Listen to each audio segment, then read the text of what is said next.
celebrated all season under Chris Beard. They might be having the best game of the season tonight. And they have forced Alabama to that sideline right where they want them, but the ball pressure and the activity with the hands, the deflections, and as Alabama tries to get the open skip pass, they've anticipated those cross-court passes, and they have forced 21 turnovers tonight. And here's what a bigger story is to me. Last year, Chris Beard in year one couldn't quite get the defense where he wanted. A very pedestrian, 141st in the country. Even worse, though. Hello, beautiful people, and welcome back to Coleman Coliseum in Tuscaloosa, Alabama. And if you're wondering if it was for real or not, take a look at how they're doing against. So Alabama, Crimson Tide, taking on the number 21 Ole Miss Rebels. So the team we're rooting for tonight's game is Alabama Crimson Tide. Can run out a few 7-footers. Trent Nelson at the free throw line. Been an adventure for him tonight, just 3 of 6. And he misses the front end. Dia with a very physical rebound, and he sent his own teammate into the foe ties. I would be surprised if this ball gets shot before 10 seconds on the clock. They're going to miss it. Murray says, I found a seam. I found Dia, and he found a jam. 23 from Malik Dia. Penetration kills, and it is so hard to keep Murray out of the paint. Dia averaging better than 20 points a game through 4 SEC games. Holloway nearly turned it over. They get that pass into the corner. Another corner 3 comes up short. Under 3 to play with a 9-point lead. We're kind of in trouble, and now let's take a look at records. Our record, oh wow, we do have a tie record. We do have a tie record. Yes, we do have a tie record. I just want to remind you, don't forget we have a tie record. Who will break the tie record? Who will break the tie record? And he lets it fly. Oh my goodness! Second 3 of the game. It's a 12. Oh, Miss Rebels, are you all serious? Oh boy, now we definitely do got some work to do out here. Come on! For Chris Beard's Rebels, what a night for Malik Dia.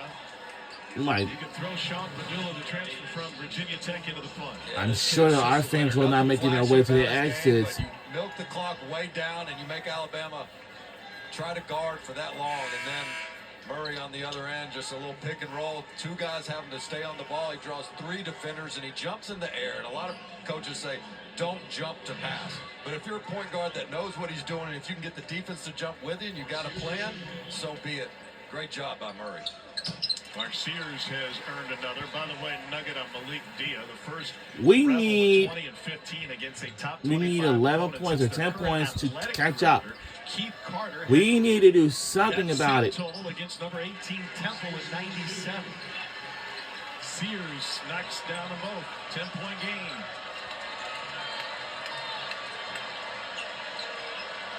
Dane mentioned it earlier, maybe the most impressive win for an SEC team this season. If Ole Miss could pull this off in Coleman Coliseum, where Nate Oates has won 83% of his SEC games. Murray, started by Holloway, gets deep, gets up, gets a rejection. Rejection. Scoring bunches. Can they go on a run later? Can they go on a run? Gets it to go. 140 and running. All right, we're catching up, but it's a timeout. 38 to play. Down 8. I'm talking about our team now. 91 points a game.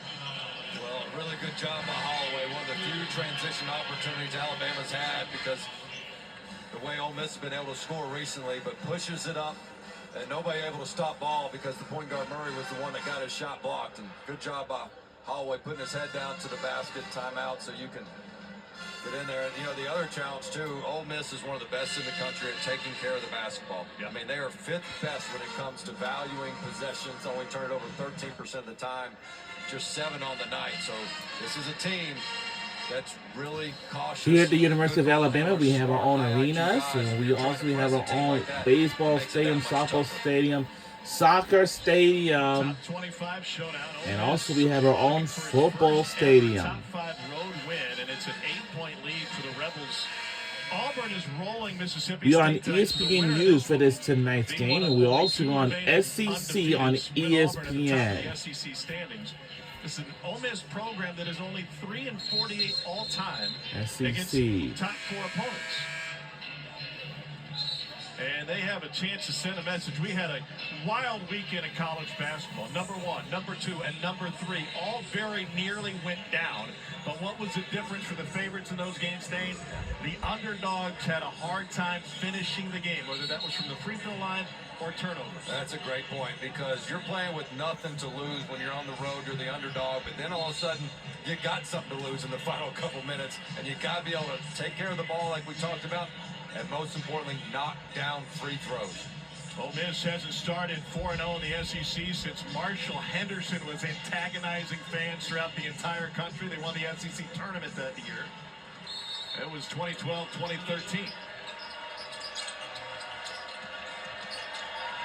Off the press, Nelson with a trap. They thought it was a travel. The whistle didn't come there.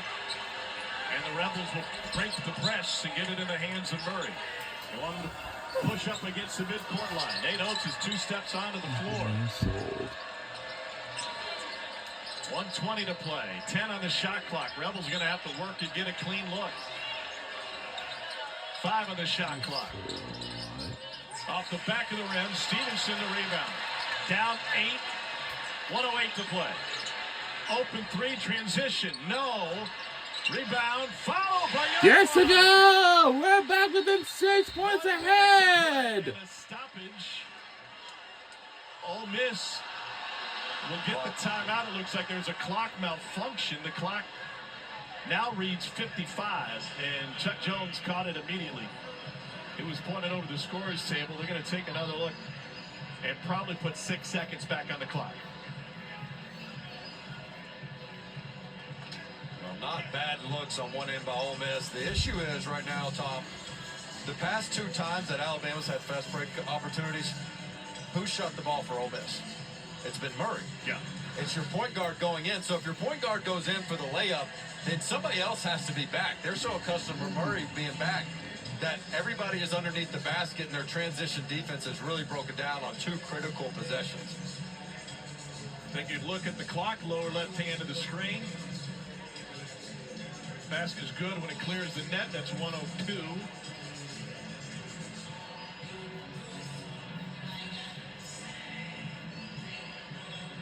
So they'll get that They're looking to reset. stop the clock at 1, I believe.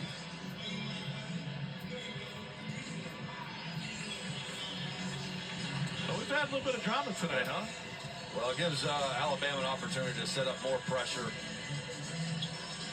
And Ole Miss, I thought they might have gotten away with a travel. When you come and you catch that ball, you better land on 2 feet and not get the happy feet and run into it.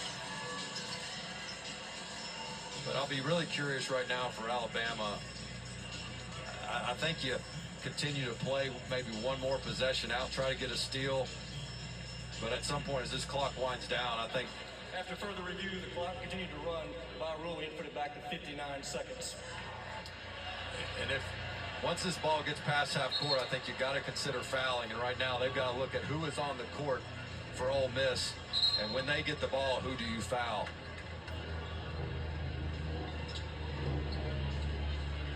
The guys who are on the floor right now are combined 6 for 8 from the free throw line tonight.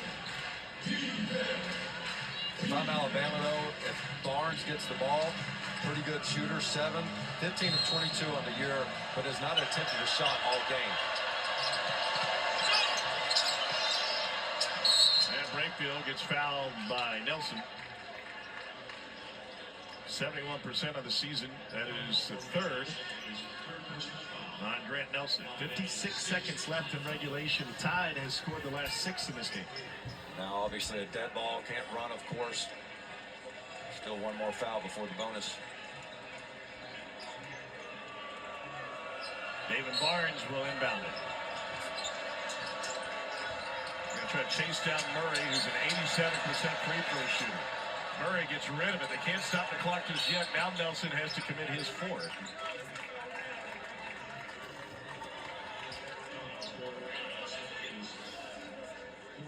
Ole Miss and Alabama Both 3-0. Auburn has finished up its home win in the jungle against Mississippi State. So we do have a 22-point victory in the a number 1 tie Tigers record in the 4-0 SEC play. So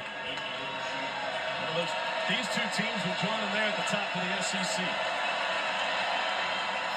Damon Breakfield's got another one coming. 71% on the year. 2 for 2 tonight. Fifth-year senior from Jackson, Mississippi. Calmly drains them both. The lead back up to 8. all right, come on, we gotta do something out here. We're back within 8.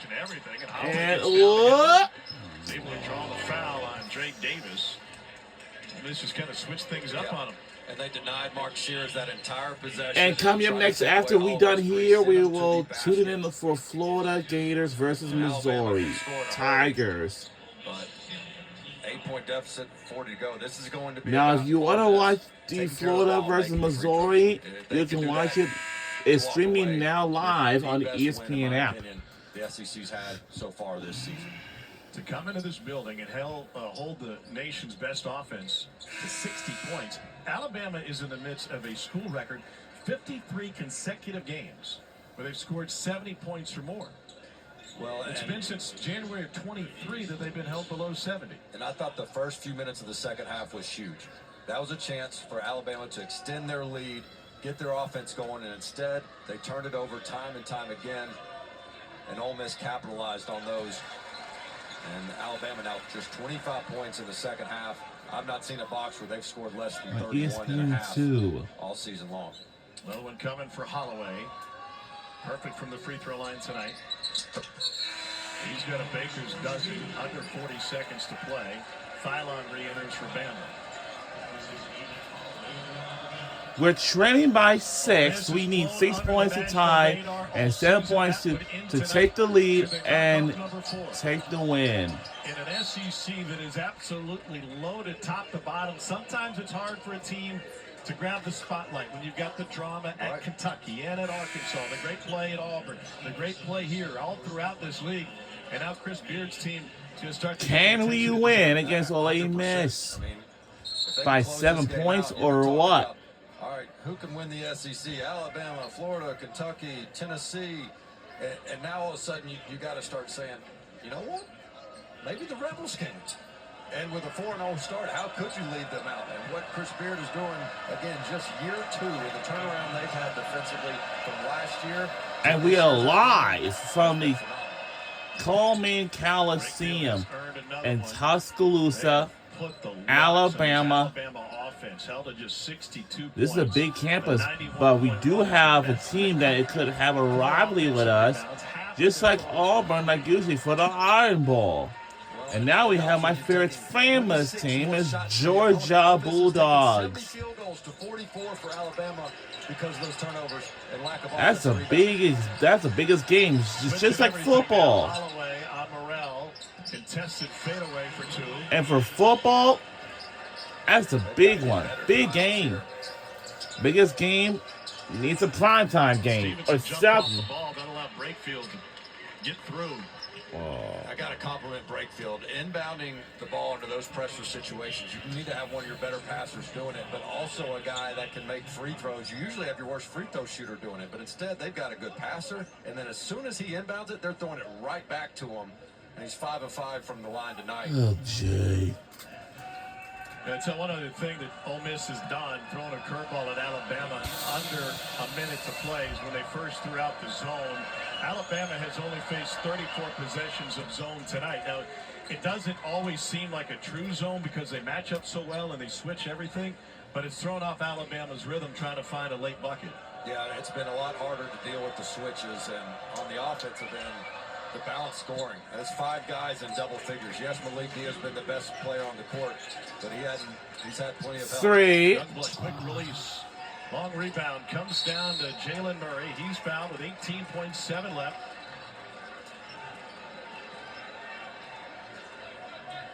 Tom, Chris Beard said in the press conference the other day, he said, look, I know it's early in conference play, but this is a first place game. Indeed. And you know what? The Ole Miss Rebels are going to be right up there in first place.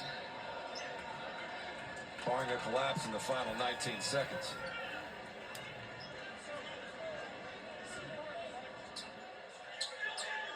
Missouri and Florida follow us here on ESPNU. They're already underway with Missouri with an early lead on the 5th-ranked Gators, and the Bama faithful will hit the road. They head to the doors with Ole Miss up 9 with 18.7 left. Another one coming for Jalen Murray. It looks like some of our fans are This will be the first ever road win against are a heading top for their 5 exits opponent after this game is over. for the Ole Miss Rebels. They're doing it right now. We're trained by 10. I think they can hold the Crimson Tide to We're 60. done. Oh. And we lost Alabama by just 10 20 points. in the half. The lowest We for lost. any half this season. And Ole Miss has broke the tie 74-64. record. Stay undefeated. And our They go final score is 4-0 in 64 to college. 74. First ever win against a top 5 opponent on the road. And those road wins feel so much more valuable. That will pay dividends for Ole Miss, for Dane Bradshaw. Wow. Our fantastic crew here in Oxford. I'm Tom Hart. Off to Gainesville for Mizzou in Florida.